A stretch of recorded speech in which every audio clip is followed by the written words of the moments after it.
Cześć, tu Asia. Zapraszam Was dzisiaj na materiał, w którym opowiem Wam o tym, jak duże znaczenie może odgrywać pudełko w grze. W przypadku tej gry jest ono integralną częścią rozgrywki. W samej rozgrywce natomiast walczymy o tytułowy tron. Tą grą jest Dead Throne.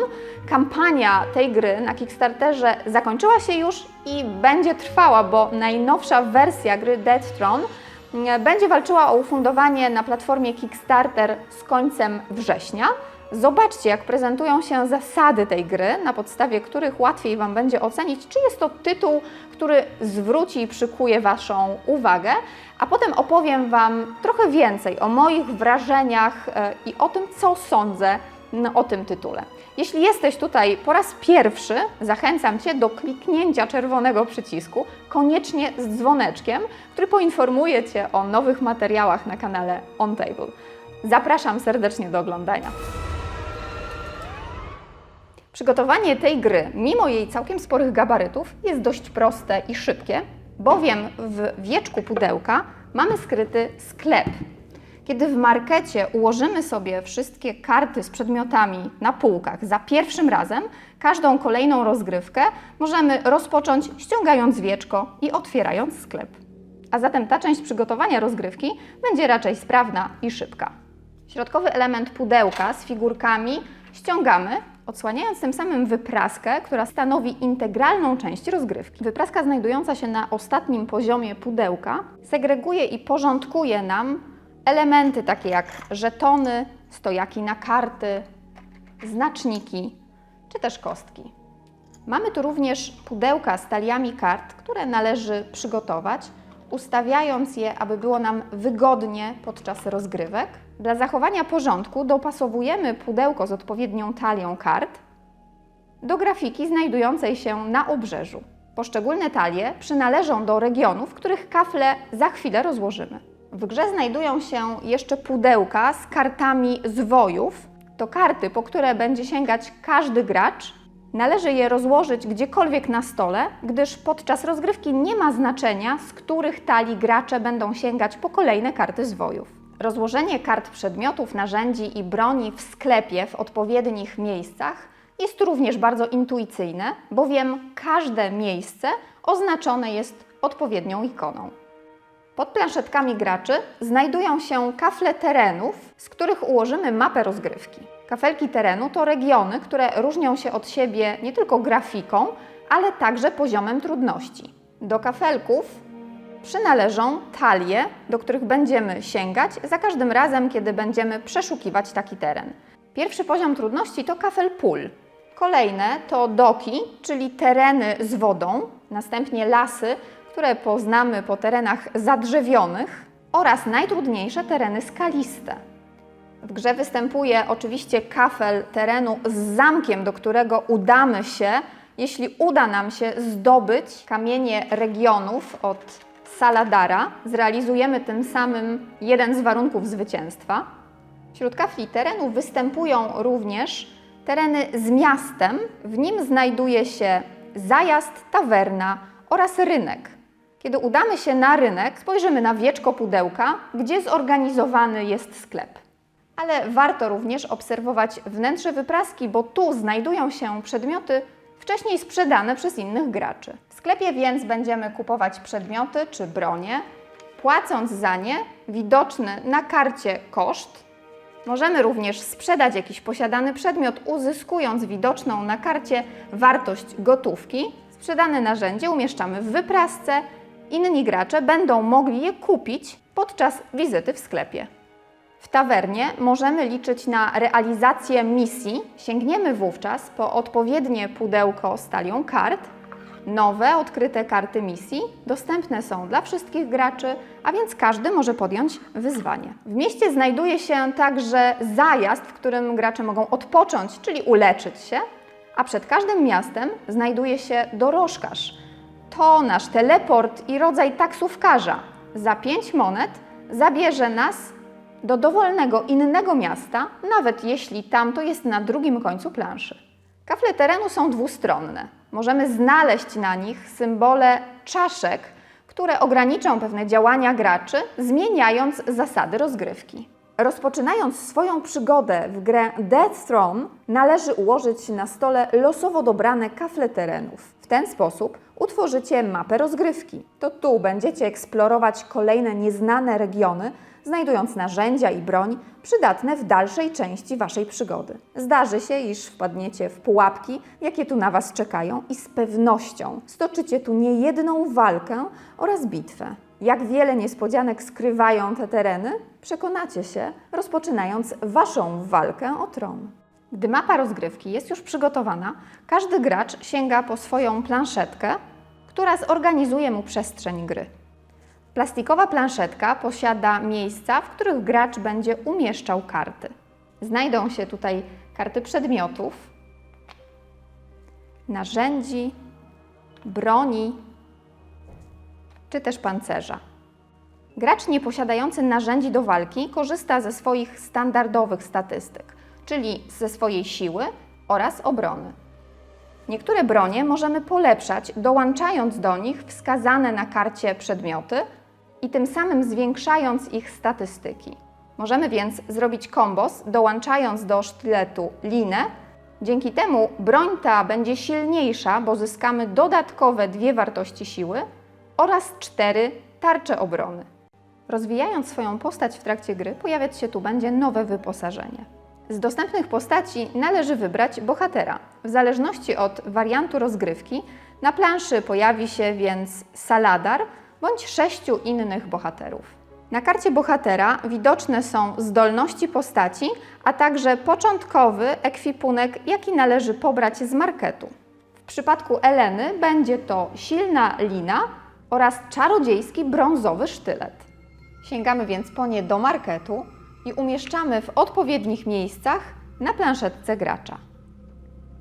Na rozpoczęcie rozgrywki każdy gracz otrzymuje 5 monet oraz sięga do talii zwojów, dobierając z niej 3 karty. Może posiadać maksymalnie 8 kart na ręce, a nowe będzie dobierał z każdą kolejną turą. Bohaterowie po mapie poruszają się korzystając ze ścieżek.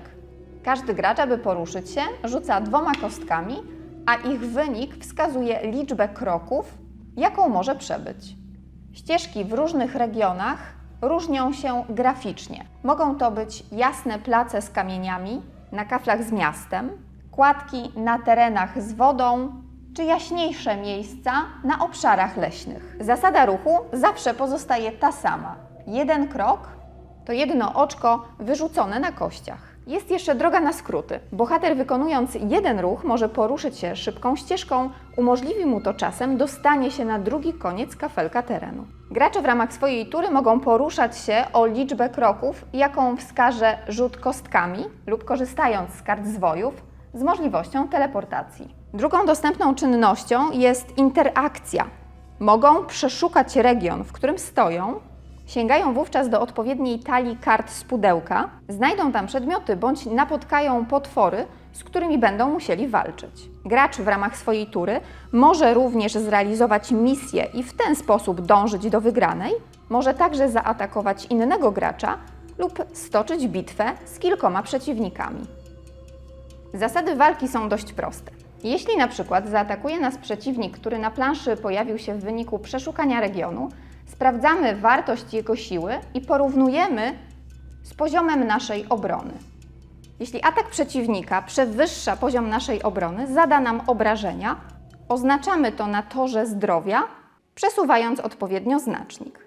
Ten drugi znacznik wskazuje maksymalny poziom życia bohatera.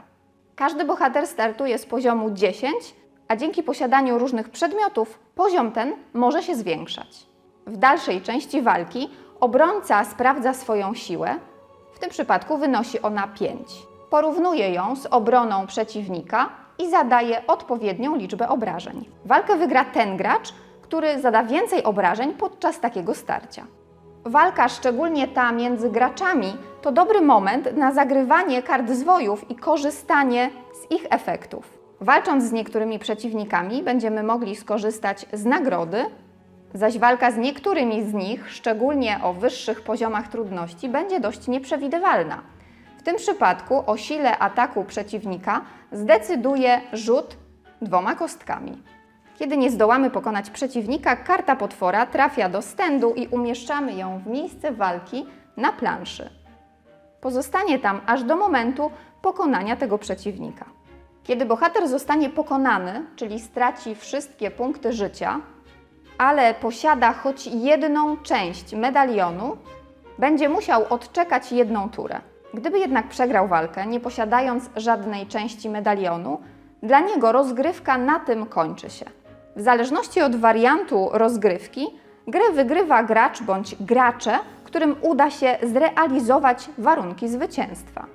Podczas różnych rozgrywanych scenariuszy będzie to pokonanie Saladara, dotarcie do zamku z wszystkimi częściami kamieni regionów, czy też pokonanie wszystkich pozostałych grających. To, jaką drogą do tego dojdziemy, zależy już tylko od nas. Zacznę od części fabularnej, czyli od historii, jaką oferuje rozgrywka w tę grę.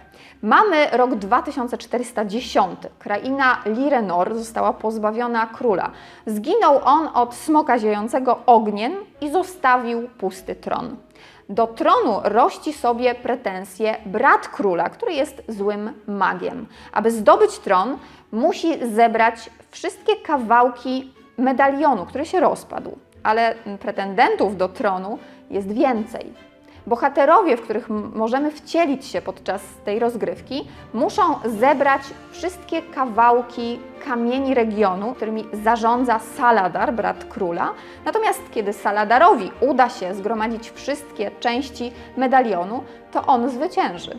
W którą stronę tego konfliktu, w jaką postać wcielimy się w tej grze, wszystko już zależy od nas. Powiem Wam teraz o rzeczach, które spodobały mi się podczas rozgrywek w Death Throne oraz o tych, które nie przypadły mi do gustu. Zacznę od zdecydowanych plusów i atutów, do których na pewno należy otwartość świata. To, że tutaj nie ograniczają mnie w zasadzie żadne zasady, mogę pójść gdzie chcę i mogę zrobić co chcę. To, jaki region wybiorę na eksplorację, zależy ode mnie.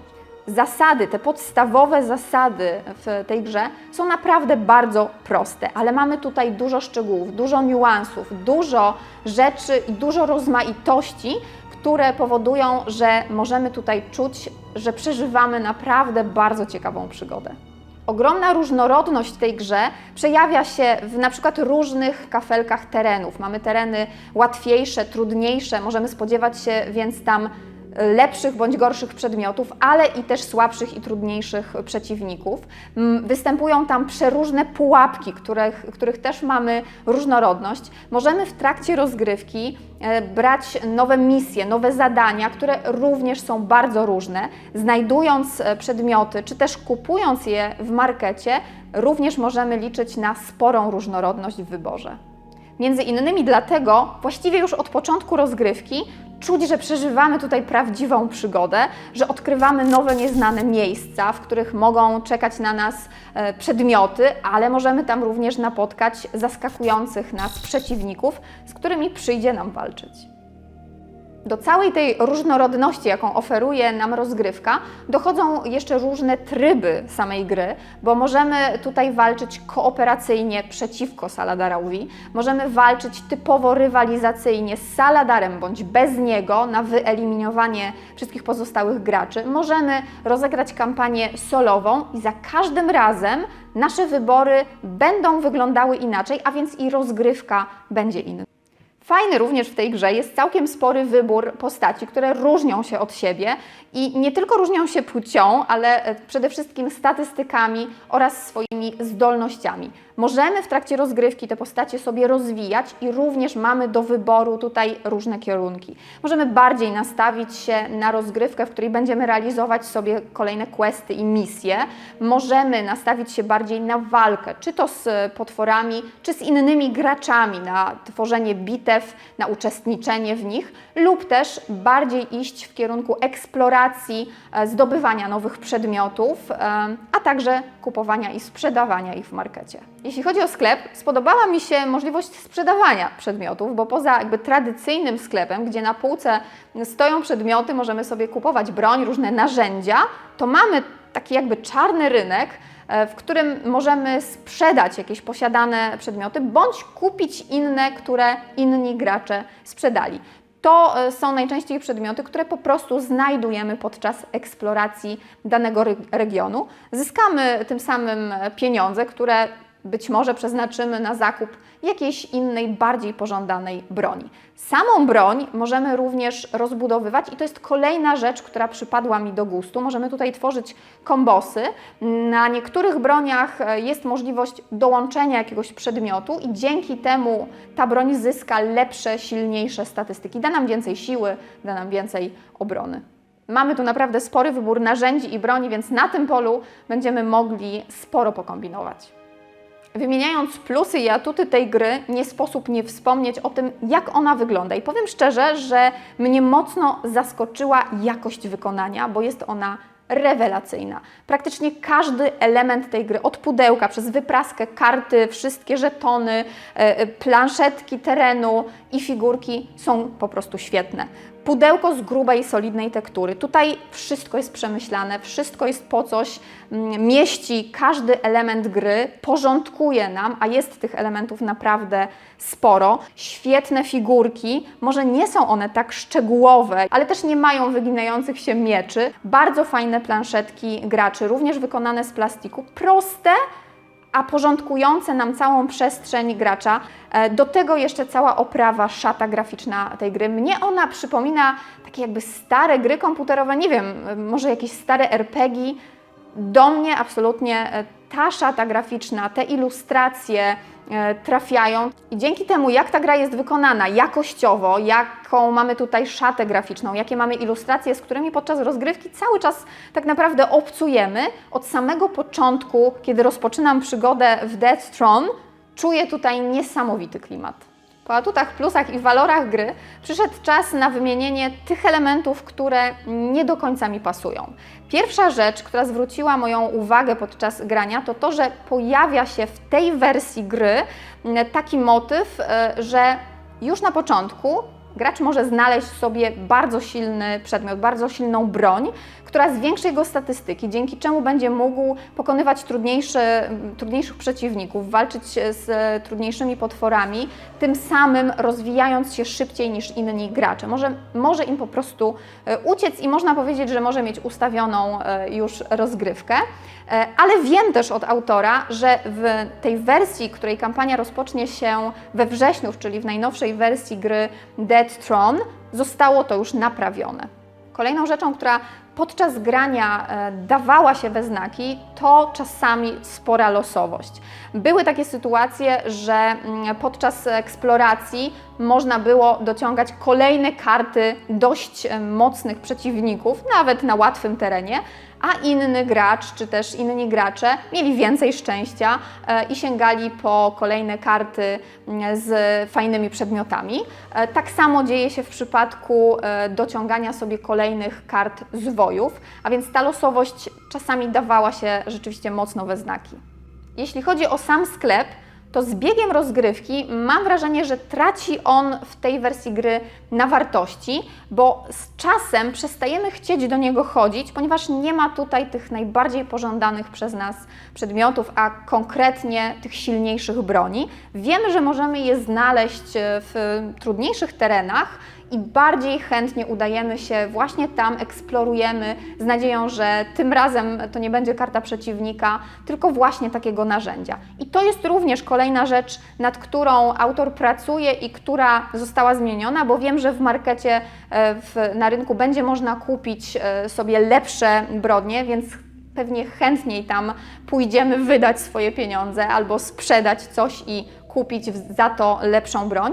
A już takie zupełnie epickie i takie naprawdę świetne bronie będą dostępne podczas eksploracji terenów, ale będą one bardzo trudne do zdobycia, bo trzeba liczyć się z tym, że taki sprzęt, takie narzędzie będzie bronił potężny przeciwnik. A więc tutaj fajnie został wprowadzony balans, który myślę, że naprawi ten mankament.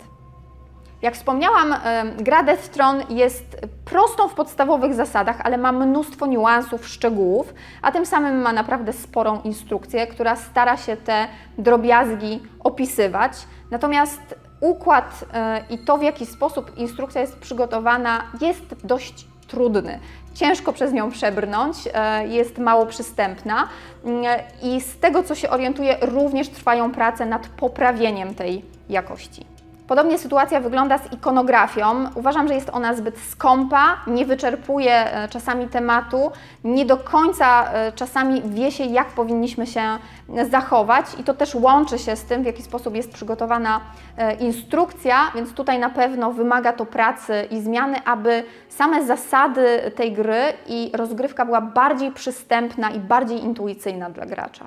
Troszkę podczas rozgrywek przeszkadzały mi również grafiki obrazujące ścieżki i drogi na planszach, bo nie do końca w miejscach łączenia byłam pewna, czy mogę tu przejść, czy to się właściwie łączy, czy nie, więc dla mnie to też należałoby zweryfikować i zmienić, żeby było po prostu bardziej intuicyjne, takie, że podczas gry ja wiem na pewno, że dobrze gram.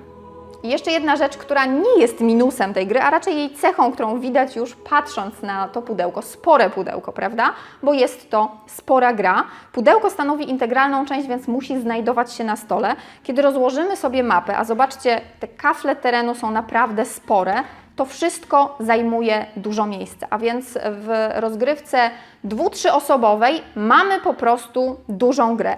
Ale kiedy już zasiadamy do stołów 4, 5 czy więcej osób, to potrzebujemy naprawdę wielkiego stołu. Natomiast kampania najnowszej wersji gry Death Throne będzie uszczuplona o to pudełko, to wszystko zajmie mniej miejsca. Będziemy rozkładać w bardziej tradycyjny sposób wszystkie elementy. Dzięki temu gra też będzie tańsza i może bardziej przez to przystępna dla Was, gracze.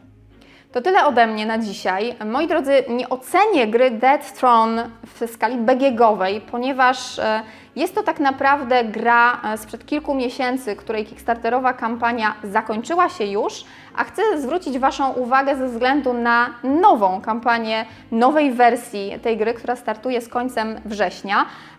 Wprowadzono do tej gry już sporo zmian i pod względem mechanicznym, i pod względem tego, jak ona będzie wyglądała, więc ocenianie tego egzemplarza jest po prostu niemiarodajne.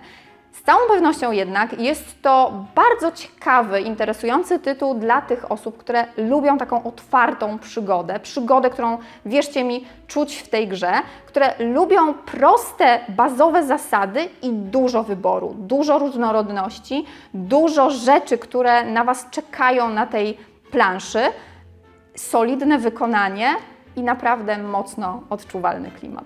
Ode mnie na dzisiaj to wszystko. Mam nadzieję, że ten materiał podobał Wam się. Jeśli tak, zostawcie potwierdzenie w postaci lajka. Jeśli macie jakiekolwiek pytania, piszcie je śmiało w komentarzach. Postaram się odpowiadać na bieżąco, a gdybym nie znała odpowiedzi, po prostu zapytam autora. Kiedy będę miała dostępny link do kampanii, czy też draftu kampanii, zostawię Wam na pewno w opisie i z całą pewnością o tym projekcie będę wspominała w Board News. Jeśli więc jeszcze nie subskrybujesz kanału OnTable, koniecznie kliknij przycisk czerwony z napisem subskrybuj i zaznacz dzwoneczek, bo wtedy nie przegapisz żadnego nowego nagrania, jakie pojawia się na OnTable, a takich jeszcze sporo przed nami. A więc widzimy się w następnym nagraniu. Życzę Wam miłego dnia. Dzięki za uwagę i do zobaczenia. Cześć!